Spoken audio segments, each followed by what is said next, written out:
Hello दोस्तों, YouTube channel में आपका हार्दिक स्वागत है। आज हम आपको अध्याय 3 के जो भी महत्वपूर्ण क्वेश्चन है उन पर चर्चा करेंगे, जो 2022 में पूछे जाएंगे।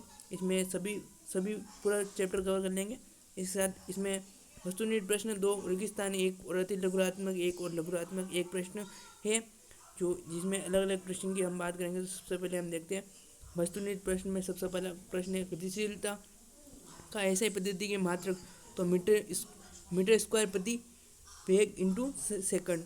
इसके साथ गतिशीलता का मात्रक ये होता है। इसके साथ सेकंड क्वेश्चन की हम बात करें।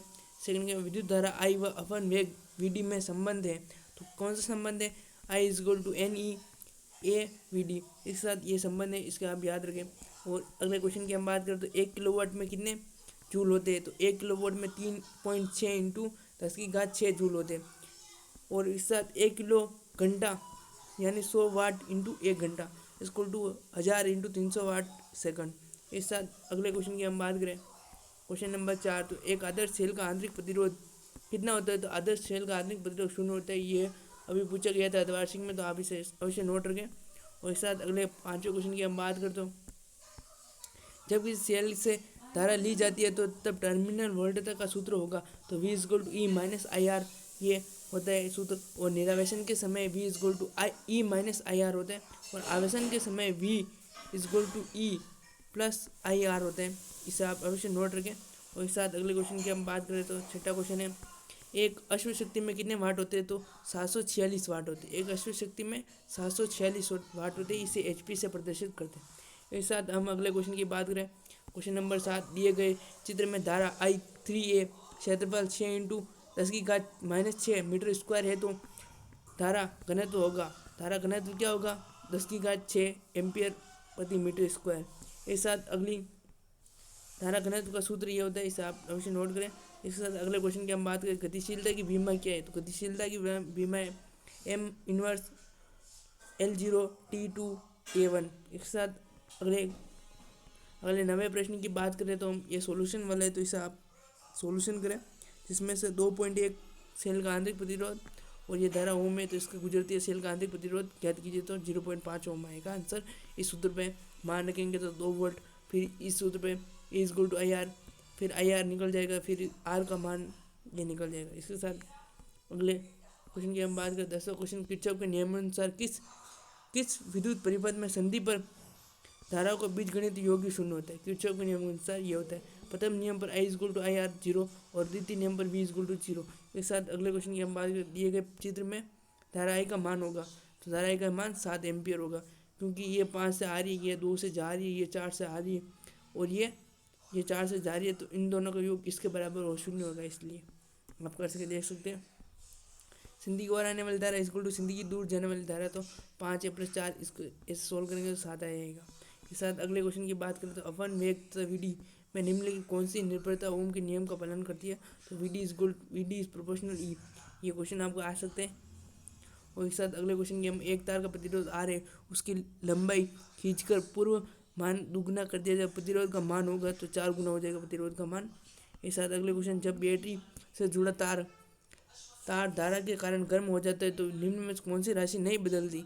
तो मुक्त इलेक्ट्रॉन की संख्या जो है वो नहीं बदलती है। इसके साथ अगले क्वेश्चन की हम बात करें तो 2 पीआई वक्रों को दर्शाया गया है, कौन से चालक का प्रतिरोध अधिक होगा? तो एक अधिक होता, क्योंकि इसमें थीटा बड़ा बन रहा है इसलिए। इसके साथ अगले क्वेश्चन 16वां 17वां, इसमें आप देख सकते हैं आंसर। और साथ 18वें क्वेश्चन और बड़े बड़े क्वेश्चन की हम बात करें, रेगिस्तानों की जैसे सेल का रासायनिक ऊर्जा को विद्युत ऊर्जा में रूपांतरित करते हैं, और भौतिक राशि प्रतिरोधकता का मात्रक ओम मीटर होता है। किरचॉफ का नियम आवेश संरक्षण के नियम पर आधारित है। किरचॉफ का नियम आवेश संरक्षण पर आधारित है, जबकि किरचॉफ का द्वितीय नियम ऊर्जा संरक्षण पर आधारित है। ये आपके रेगिस्तान में पूछे जा सकते हैं। इस साथ अगले, किरचॉफ किसी चालक पर ताप बढ़ाने पर उसकी चालकता घट जाती है, और अति चालकता पदार्थ को प्रतिरोध शून्य होता है। अति चालक पदार्थ का प्रतिरोध शून्य होता है। इस साथ 7वां क्वेश्चन और 8वां क्वेश्चन की बात करें, इस चालक का प्रतिरोध उसकी लंबाई घटने पर घटता है, और विद्युत क्षेत्र की उपस्थिति चालक को उपरोक्त संगठनों के बीच इलेक्ट्रॉन का पथ परवलयकार होता है। कौन सा कार? परवलयकार। साथ खुले विद्युत परिपथ में सेल का टर्मिनल विभवांतर सेल V विद्युत वाहक बल के बराबर होता है। किसी चालक के अंदर इलेक्ट्रॉन की विद्युत क्षेत्र की उपस्थिति में अफन वेग से गति करते हैं इन इलेक्ट्रॉन का त्वरण होता है। त्वरण क्या होता है? V इक्वल टू ई।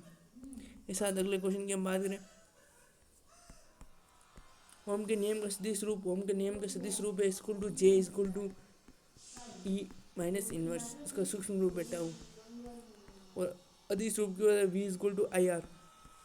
अदिश रूप धारा घनत्व की परिभाषा, धारा घनत्व जे किरचॉफ के चालन के प्रति एकांक क्षेत्रफल से प्रवाहित धारा को धारा घनत्व कहलाती है। सदिश धारा दिशा में और मात्रक। ऐसा सेल का आंतरिक प्रतिरोध किन किन बातों पर निर्भर करता है? तो सांद्रता, धारा, प्लेटों के मध्य की दूरी और प्लेटों का क्षेत्रफल, इन सभी पर प्रोपोर्शनल पर ये करता है। टर्मिनल वोल्टता किसे कहते हैं? ये आ सकता है। तो बंद परिपथ में प्रति एकांक धनावेश को बाह्य परिपथ से एक टर्मिनल से दूसरे टर्मिनल तक ले जाने में किया गया कार्य टर्मिनल वोल्टता कहलाता है। V इक्वल टू डब्ल्यू बाह और Q ये टर्मिनल वोल्टता का चित्र है, इसे आप नोट कर ले। पृष्ठवंश सेतु की अवस्था के लिए प्रतिबिंब लिखित है P Q equal to R S ये है। इस पर सवाल भी बनता है। मीटर सेतु किस सिद्धांत पर आधारित है? मीटर सेतु पृष्ठवंश सेतु के आधार पर आधारित है। के साथ अगले क्वेश्चन की बात करते हैं। दिए गए परिपथ में धारा I का मान ज्ञात कीजिए। तो धारा I का मान इसे आप ये ज्ञात कर सकते हैं। सेलों की टर्मिनल वोल्टता है। विद्युत वाहक बल में एक अंतर लिखिए। तो टर्मिनल वोल्टता और सेल का विद्युत वाहक बल ये है। इसके साथ परिपथ का धारा का मान क्या होगा? तो आप इसे अवश्य नोट कर दें। ये क्वेश्चन आप देख सकते हैं, इसे आप हट ले। नहीं तो ऐसे दो पदार्थों के नाम लिखिए जिनकी प्रतिरोधकता ताप बढ़ाने पर घटती है। तो सिलिकॉन और जर्मेनियम GaS और GsP इसे आप दे सकते हैं। किरचॉफ का नियम लिखिए। इसमें बड़े क्वेश्चन की बात करें तो ये बन सकते हैं। किरचॉफ का नियम लिखिए। पृष्ठवंश सेतु का नामांकित परिपथ चित्र बनाए। शून्य प्रतिबंध की स्थिति दो सेलों के विद्युत वाहक बल आंतरिक प्रतिरोध क्रमशः R1 R2 है। तो दोनों सेल का पार्श्व क्रम संयोजित किए गए इस संयोजन के तुल्य विद्युत वाहक बल ज्ञात कीजिए। ये क्वेश्चन आप सकते हैं। या ओम के नियम के सदिश रूप की उत्पत्ति कीजिए। विद्युत धारा व अवहन वेग में संबंध स्थापित कीजिए। एक साथ अगले क्वेश्चन की हम बात करें तो ये सब भी आ सकते हैं। ये क्वेश्चन ये आपके बहुत इंपॉर्टेंट है और आप इसे नोट कर ले। सातवां क्वेश्चन चित्र में दिखाया गया पृष्ठवंश सेतु अवस्था में है तो ज्ञात प्रतिरोध R का मान ज्ञात कीजिए। इसमें आपको R का मान पूछा जा सकता है और ये क्वेश्चन हर बार बड़ा क्वेश्चन बनेगा तो इसमें से ही बनेगा और यही बनेगा। आप इसे अवश्य नोट कर लें क्योंकि ये समीकरण वाला। तो इसके साथ वीडियो आपको कैसा लगा? पसंद आया तो वीडियो को लाइक सब्सक्राइब शेयर कर देना और अच्छा लगा हो तो वीडियो को ज़रूर लाइक करें। धन्यवाद।